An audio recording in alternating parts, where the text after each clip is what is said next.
Voici la simulation de ce méga tsunami. Les vagues partent du volcan. À l'approche des côtes africaines, elles devraient mesurer environ 150 mètres de haut. À hauteur du Portugal et de l'Espagne, elles devraient faire dans les 40 mètres. Sur les côtes britanniques, 7 à 8 mètres après la traversée du plateau continental. Les Caraïbes seraient totalement dévastées. Les Bermudes seraient sûrement entièrement submergées. Il n'en resterait rien. Tout serait rasé. La vague arriverait ensuite sur les côtes américaines. Les gens pensent qu'il n'y a qu'un tsunami, alors que jusqu'à une dizaine de vagues risquent de déferler. La première ne serait pas la plus haute. Elle ne mesurerait que 8 à 10 mètres. Mais la deuxième pourrait atteindre 25 mètres. 25 mètres, cela suffit pour noyer tout Long Island. Tout serait rasé.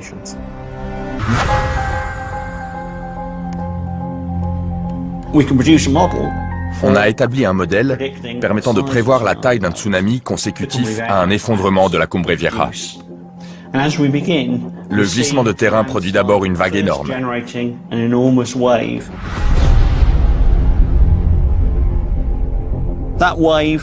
Elle pourrait faire jusqu'à 1 km de haut. Pour vous donner une idée, ça représente 3 tours Eiffel ou 3 London Shard les uns sur les autres. Ça fait énormément d'eau. Au bout de 20 à 30 minutes, toutes les vagues sont parties de La Palma. Elles entament un long voyage à travers l'océan Atlantique. Il ne fait aucun doute que quelle que soit l'ampleur de l'effondrement du flanc ouest de la Cumbre Vieja, la première vague aurait des conséquences catastrophiques pour les Canaries. Le méga tsunami viendrait d'une île volcanique située au large de l'Afrique du Nord, dans l'archipel des Canaries.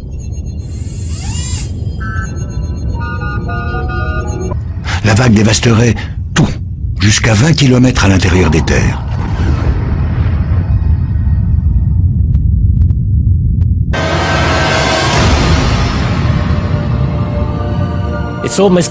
L'ampleur des dommages qu'il causera dépasse l'imagination. Et pourtant, l'opinion publique n'en sait absolument rien. Ce cataclysme aura une puissance destructrice pratiquement illimitée. Et nous ne pourrons rien faire pour l'arrêter.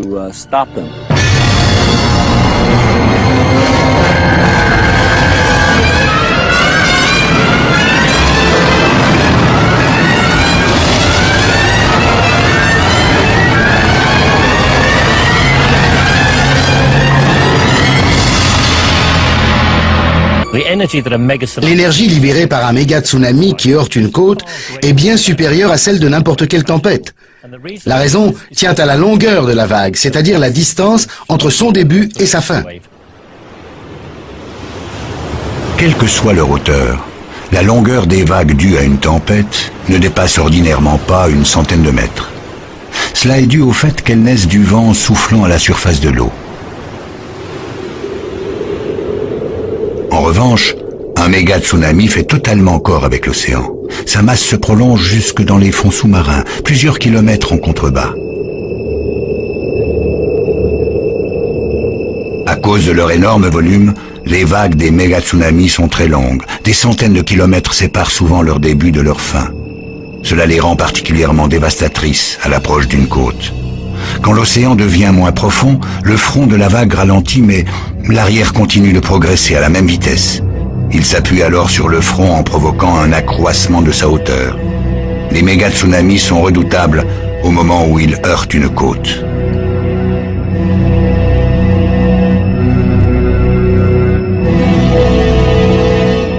Ils se dressent jusqu'à se changer en un véritable mur d'eau. La grande longueur de la vague a une seconde conséquence effrayante. Au lieu de se briser sur le rivage, elle progresse à l'intérieur des terres en engloutissant tout devant elle.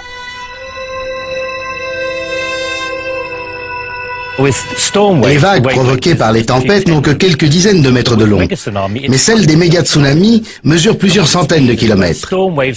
Une vague classique qui touche une côte se brise sur place, alors qu'une vague de ce type s'engouffre au-delà du rivage.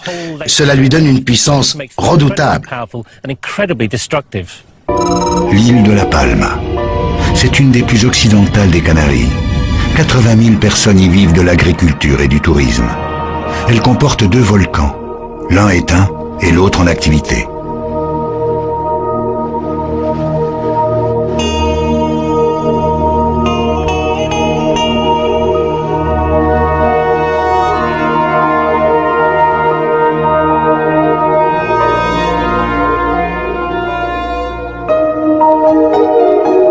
Au début de l'année 1990, un géologue britannique est allé y étudier celui qui est actif, la Cumbre Vieja.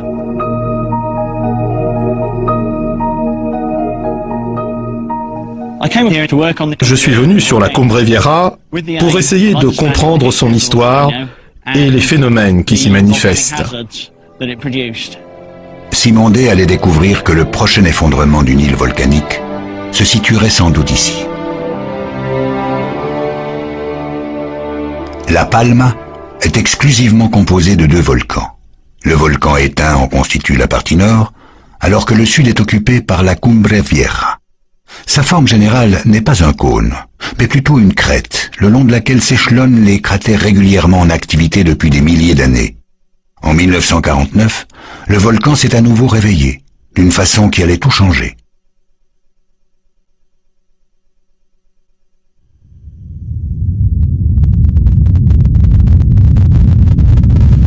L'éruption elle-même n'a pas été vraiment dangereuse pour les insulaires, mais elle a provoqué un phénomène d'un type nouveau.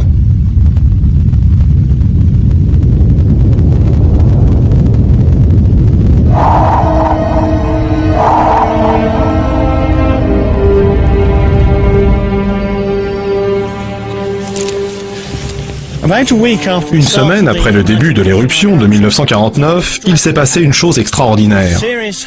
Après une série de forts tremblements de terre, la partie ouest du volcan s'est mise à glisser d'environ 4 mètres en direction de la mer. Une faille s'est ouverte sur 2 km le long de la crête. Ce n'est pas une configuration normale pour un orifice volcanique destiné à laisser jaillir le magma ou la lave. Ce côté a descendu par rapport à l'autre d'à peu près 4 mètres. Toute cette zone s'est rapprochée de la mer. C'est tout à fait inhabituel. On ne voit jamais cela sur un volcan.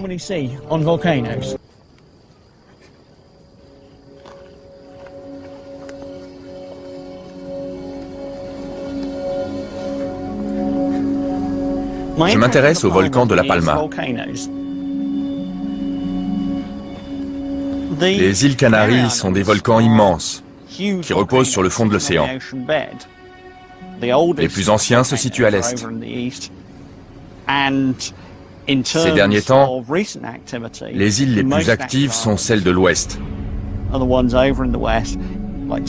Tenerife, Hierro et La Palma. Au-dessus de cette dernière se dresse la Cumbre Vieja, le volcan le plus actif de l'archipel. Quand des séismes se produisent sous un volcan, on s'inquiète toujours, parce que ça peut marquer le début d'une remontée de magma vers la surface. Pour arriver des profondeurs, elle doit briser la roche, ce qui provoque des tremblements de terre.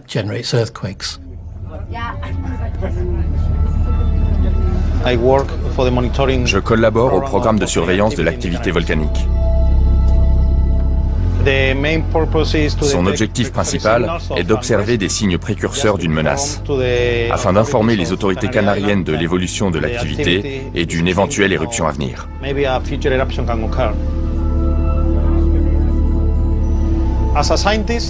Mes collègues scientifiques et moi avons une immense responsabilité. Si on fait notre travail correctement, on sauvera des vies.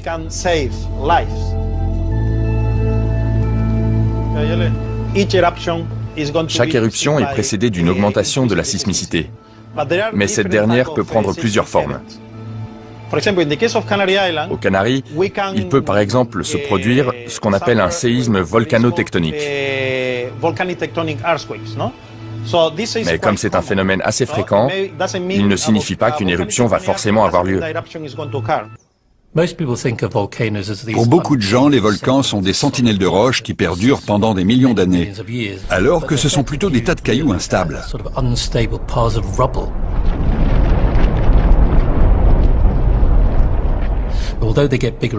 Même s'ils grandissent sans arrêt, de temps en temps ils s'effondrent, victimes de glissements de terrain qui arrachent une partie de leur flanc. Donc ils ne sont pas solides et immuables. Ce sont plutôt les déchets de la nature.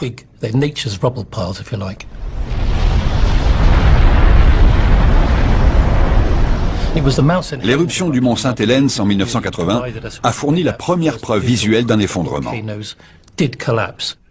This is the CBS Evening News with Dan Rather.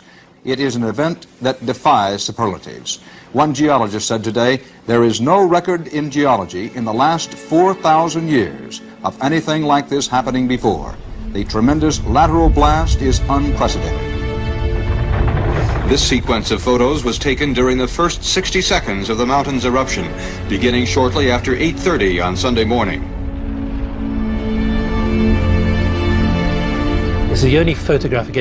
Ce sont les seules preuves en images d'un glissement de flanc, et elles ont marqué un tournant. On a découvert qu'un volcan se comportait d'une façon qu'on ne lui connaissait pas. Au lieu d'être uniquement verticale, une éruption pouvait être latérale.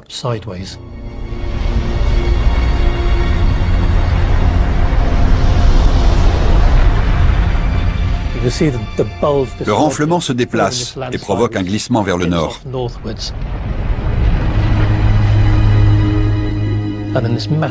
Un panache de cendres gigantesques monte dans l'atmosphère et recouvre la région.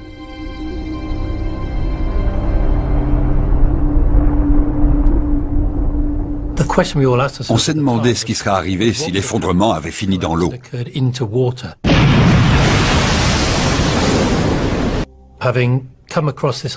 Sachant que le flanc ouest de la Cumbre Vieja est instable, on s'est demandé s'il était en train de se déplacer. Il avait commencé à s'affaisser en 1949, mais personne ne s'y était vraiment intéressé depuis. Donc en 2007, on a mesuré la pente à l'aide d'un GPS à la pointe de la technologie. Aujourd'hui, on sait qu'au fil des ans, le flanc s'est déplacé de plusieurs centimètres vers l'ouest. Même s'il paraît minime, ce déplacement est énorme. La partie instable se trouve ici. L'élément capital, c'est que le flanc ouest bouge indépendamment du reste du volcan.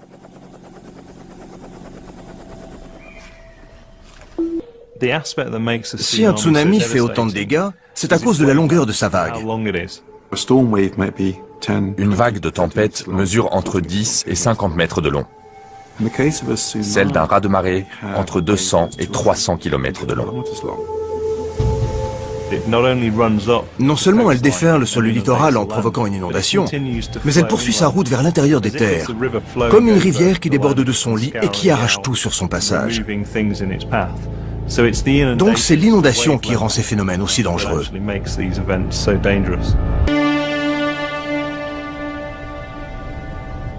Et si la vague déferle?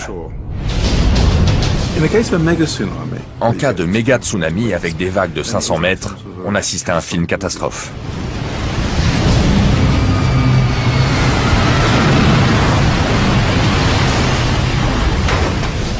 En cas de tsunami classique, il y a une vague, mais elle ressemble à un grand mur d'eau mobile.